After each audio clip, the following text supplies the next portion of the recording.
The night Santa came to kill, they say Christmas is a time for family, love, and miracles. But for my family, Christmas became the darkest night of our lives. It started in the small town of Birchwood, tucked away in the heart of America. Our town was postcard perfect, especially during the holidays.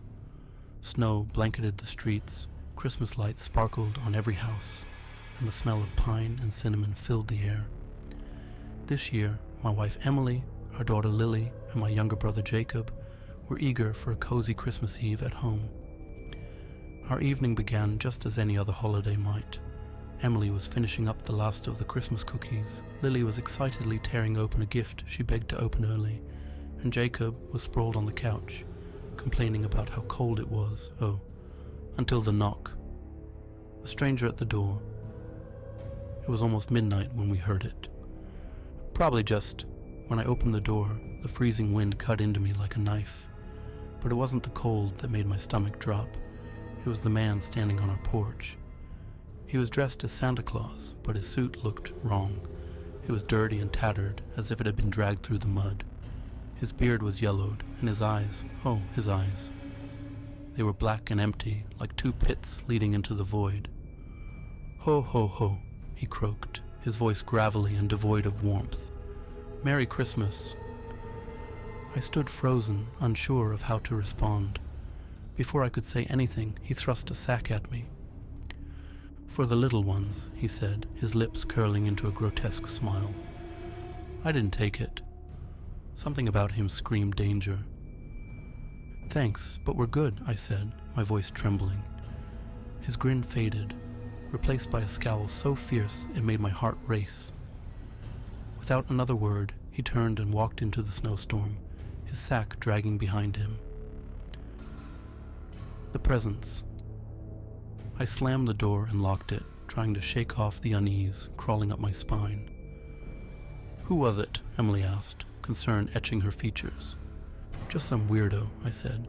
"Dressed as Santa, he gave me the creeps." Lily, ever the curious 8-year-old, peeked out the window. "Did he leave presents?" That's when we saw them, 3 small, crudely wrapped gifts sitting on our porch. "I don't think we should touch those," I said firmly. But Jacob, ever the skeptic, rolled his eyes. "Come on, man, they're just presents. Some kook trying to spread holiday cheer." Against my better judgment, we brought them inside. Each box was labeled with one of our names. Jacob eagerly ripped his open first. Inside was a single object, a rusty hunting knife. "What the hell?" Jacob muttered, holding it up. Emily's gift contained a doll with its eyes gouged out, its face smeared with something that looked disturbingly like blood. Mine was a photograph of our house taken from outside, the exact angle you'd see if you were standing in our yard. I grabbed the gifts and threw them into the fireplace. The flames roared unnaturally high as the boxes burned, casting eerie shadows across the room. The night turns darker. The hours ticked by, but none of us could sleep. There was a tension in the air, an oppressive weight that made every creak of the house sound like a scream. Around 2 a.m., Lily came running into our room, her face pale. "Santa's in my room," she whispered. My blood ran cold. Emily and I bolted down the hall, but when we burst into her room, it was empty. The only sign that someone had been there was a smear of soot on the carpet. "We're leaving," I announced. We packed what we could and piled into the car. The storm had worsened, snow falling so heavily that it was impossible to see more than a few feet ahead. But we couldn't stay in that house. The road to nowhere. As I drove, the storm seemed to grow angrier.